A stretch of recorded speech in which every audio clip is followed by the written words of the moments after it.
नमस्कार, मी पंजाब डक 2026ला मात्र सरासरी इतका पाऊस पडणार आहे, जेमतेम पडणार आहे, मात्र पिकाला लागल तसा पडणार आहे, मात्र पिकं मात्र खूप चांगले येणार आहेत म्हणून हा अंदाज 2026चा लक्षात घ्यायचा। आजपासून जवळपास 20 तारखेपर्यंत तुमच्या जुन्नर तालुक्यामध्ये हवामान कोरडं राहणार आहे, पाऊस काय येणार नाही, त्याच्यामुळे काही चिंता करायची गरज नाही। पण त्याच्यानंतर काय होणार आहे, 21, 22, 23च्या दरम्यान मात्र जुन्नरच्या पलकडल्या साईडनं म्हणजे खाली घाटाकून पाऊस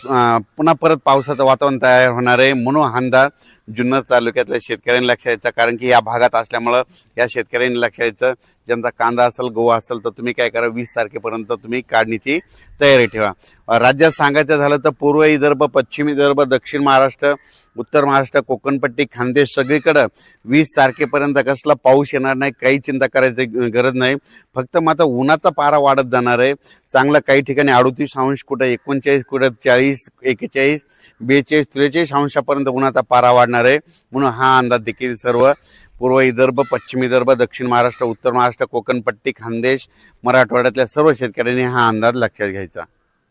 तसेच मी या जुन्नर तालुक्यामध्ये आहे म्हणून तुम्हाला एक सांगू इच्छितो, ह्या जुन्नरच्या पलकड कोकणपट्टी आहे, तर या कोकणपट्टी शेतकऱ्याचे मला फोन आले, त्यांच्याकडे आंबा उत्पादक आहेत, तर त्यांना सांगू इच्छितो की म्हणजे कोल्हापूर जिल्हा, सातारा जिल्हा, पुणे जिल्हा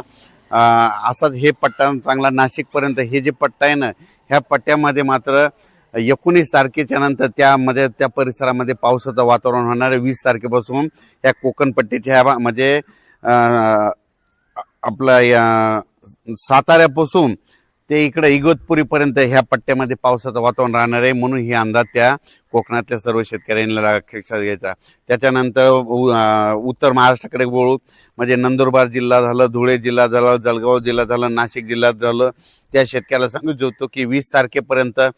तुमच्या इकडे कसला पाऊस येणार नाही म्हणून हा अंदाज त्यांनी लक्षात घ्यायचा। त्याच्यानंतर आपण मराठवाड्याकडे वळू, नांदेड जिल्हा झालं,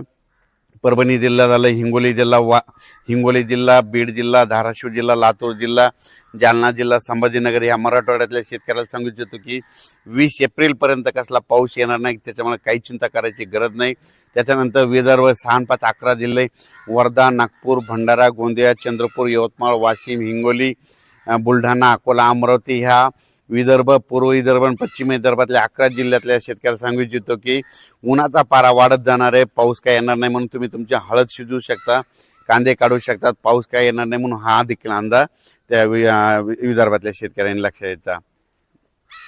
तसेच महाराष्ट्राच्या लगत जे तेलंगणा आहे, तेलंगणातल्या राज्यातल्या सर्व शेतकऱ्याला सांगू इच्छितो की आता म्हणजे जवळपास 20 तारखेपर्यंत हवामान कोरडं राहणार आहे। कर्नाटकमध्ये देखील कोरडं राहणार आहे, कर्नाटकच्या इकडे कोल्हापूर, सातारा त्या परिसरात देखील 18, 19 तारखेपर्यंत कोरडं राहणार आहे म्हणून हे देखील सर्व शेतकऱ्यांना लक्षात यायचं। आणि परत एक शेतकऱ्याला सांगू इच्छितो की अवकाळी, मी म्हटलं होतं ना प्रत्येक 15 दिवसाला एक अवकाळी येणार आहे, तर तुम्ही बघा एकदा आताच येऊन गेला,